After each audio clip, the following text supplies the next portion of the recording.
ಹಂಪಿಯಲ್ಲೊಂದು ದೇವಾಲಯ ಇದೆ. ಇಲ್ಲಿ ದೇವರ ಮೂರ್ತಿ ಇದ್ದರೂ ಪೂಜೆ ಇಲ್ಲ, ಗಂಟೆಯ ಧ್ವನಿ ಇಲ್ಲ. ಆದರೂ ಈ ಸ್ಥಳಕ್ಕೆ ಕಾಲಿಟ್ಟರೆ ಇತಿಹಾಸವೇ ನಿಶಬ್ದವಾಗಿ ಮಾತನಾಡುತ್ತೆ. ಇದು ಅಚ್ಯುತರಾಯ ದೇವಾಲಯ.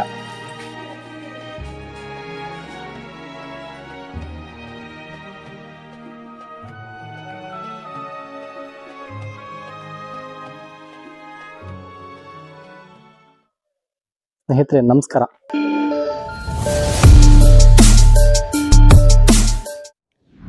ಒಂದು ಕಾಲದಲ್ಲಿ ಹಂಪಿ ವಿಶ್ವದ ಅತಿದೊಡ್ಡ ಶ್ರೀಮಂತ ನಗರಗಳಲ್ಲಿ ಒಂದು. ತುಂಗಾಭದ್ರಿ ನದಿಯ ತೀರದಲ್ಲಿ ವಿಜಯನಗರ ಸಾಮ್ರಾಜ್ಯದ ರಾಜಧಾನಿ. ಅದ್ಭುತ ದೇವಾಲಯಗಳು, ಮಾರುಕಟ್ಟೆಗಳು, ಸಂಗೀತ, ಸಂಭ್ರಮ ಈ ಗತವೈಭವಕ್ಕೆ ಕಾರಣ. ಅಚ್ಯುತರಾಯ ಕೃಷ್ಣದೇವರಾಯನ ಸಹೋದರ. ಕ್ರಿಸ್ತಶಕ 1534ರಿಂದ 1542 ಆಳ್ವಿಕೆ ಇತ್ತು. ಆದರೆ ಈ ಕಾಲದಲ್ಲಿ ರಾಜಕೀಯ ಕಾಲ ಮತ್ತೆ ಕಲಹ, ಒಳ ಸಂಘರ್ಷಗಳು ಹೆಚ್ಚಾಗಿ ಕಾಣ್ತಾ ಇತ್ತು. ಆ ಒಂದು ಕಾಲದಲ್ಲಿ ನಿರ್ಮಾಣವಾದಂತಹ ಕೊನೆಯ ದೇವಸ್ಥಾನ.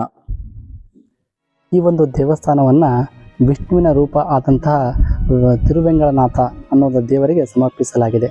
ಇಲ್ಲಿ ಕಾಣ್ತಾ ಇರುವಂತಹ ಪರಾಂಗಣ ನೋಡಬಹುದು. ವಿಶಾಲವಾದ ಪರಾಂಗಣ ಇದೆ. ಹಾಗೆ ಎತ್ತರವಾದಂತಹ ಗೋಪುರ ಕೂಡ ಇದೆ. ಈ ಒಂದು ದೇವಾಲಯಕ್ಕೆ ಬಂದರೆ ನೀವು ಶಾಂತಿಯನ್ನು ತುಂಬನೇ ನೋಡ್ಬೋದು. ಯಾಕಂದರೆ ಸಾಕಷ್ಟು ಜನ ಇಲ್ಲಿ ಬರದೇ ಇರೋ ಕಾರಣ ಇಲ್ಲಿ ಅತಿಯಾದ ಶಾಂತಿ ಇರುತ್ತೆ. ಈಗ ನನಗೆ ದೇವಸ್ಥಾನ ಒಳಗಡೆ ಹೋಗ್ಬೇಕಂತ ಅನಿಸುತ್ತೆ, ಆದರೆ ಈ ಗೇಟನ್ನು ಲಾಕ್ ಮಾಡಿದ್ದಾರೆ. ಯಾಕಂದರೆ ಮೂರ್ತಿ ಇಲ್ಲಿ ಇರದೇ ಇರೋ ಕಾರಣ ಈ ದೇವಾಲಯವನ್ನು ಲಾಕ್ ಮಾಡಲಾಗಿದೆ. ಪೂಜೆ ಕೂಡ ನಡೆಯೋದಿಲ್ಲ ಇಲ್ಲಿ. ಹಾಗೆ ನೋಡಿ, ಇಲ್ಲಿ ಕಾಣುವಂಥ ಪ್ರತಿಯೊಂದು ಕಂಬಗಳು ಕೂಡ, ನನ್ನ ಹಿಂದೆ ಕಾಣಿಸ್ತಿದೆ ಕಂಬಗಳು. ಪ್ರತಿಯೊಂದು ಕಂಬ ಕೂಡ ಒಂದೊಂದು ವಿಶೇಷವಾದ ಕೆತ್ತನೆಗಳನ್ನು ಕೆತ್ತಿದ್ದಾರೆ. ಇಲ್ಲಿ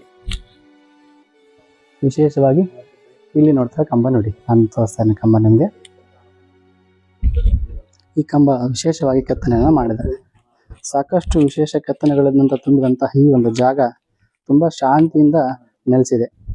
ಹಾಗೆ ಇಲ್ಲಿ ಬರೋದಾತಂದರೆ ನೀವು ಬೆಳಗ್ಗೆ 6:30ಯಿಂದ 8 ಗಂಟೆ ತನಕ, ಹಾಗೆ ಸಾಯಂಕಾಲ 4 ಗಂಟೆಯಿಂದ 6:30 ತನಕ ಇಲ್ಲಿ ಬರ್ಬೋದು ನೀವು. ಒಂದ್ ಕಾಲದಲ್ಲಿ ಹಂಪಿಯ ವ್ಯಾಪಾರಕ್ಕೆ ಇದೊಂದು ಹೃದಯ ಭಾಗ ಅಂತಾನೆ ಹೇಳ್ಬೋದು. ಸಾಕಷ್ಟು ವ್ಯಾಪಾರಿಗಳು ಇಲ್ಲಿ ವ್ಯಾಪಾರವನ್ನ ಮಾಡ್ತಾ ಇದ್ರು. ಇಲ್ಲಿ ವ್ಯಾಪಾರ ಮಳಿಗೆಗಳಿವೆ. ಅಚ್ಯುತರಾಯ ದೇವಸ್ಥಾನದ ಎದುರಿಗಿರುವಂತಹ ವ್ಯಾಪಾರ ಮಳಿಗೆಯನ್ನು ನೋಡಿದಾಗ ಅತಿ ದೊಡ್ಡ ವ್ಯಾಪಾರ ಕೇಂದ್ರ. ಆದರೆ ಇಂದು ಕಲ್ಲುಗಳು ಮಾತ್ರ ಇಲ್ಲಿ ಉಳಿದಿವೆ. ಇಲ್ಲಿನ ಕಂಬಗಳ ಮೇಲೆ ಬೀಳುವ ಬೆಳಕಿನ ರೀತಿ, ನಿಶಬ್ದ ವಾತಾವರಣ ಕಾಲ ನಿಂತು ಹೋದಂತೆ ಅನಿಸುತ್ತೆ.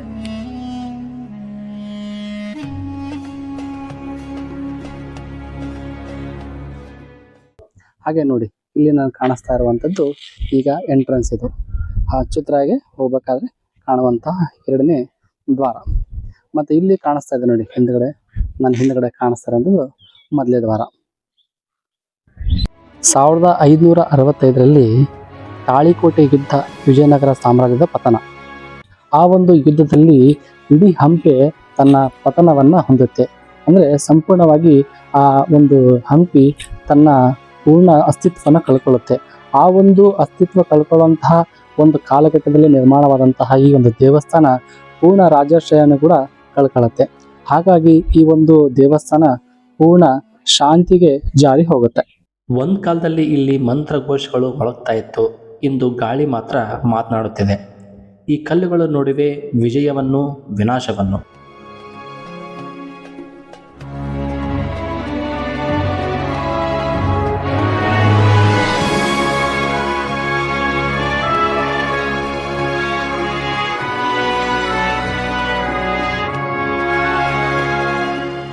ಇದು ಅಚ್ಯುತರಾಯ ದೇವಾಲಯ, ಹಂಪಿಯ ಮರೆತು ಹೋದ ಅದ್ಭುತ.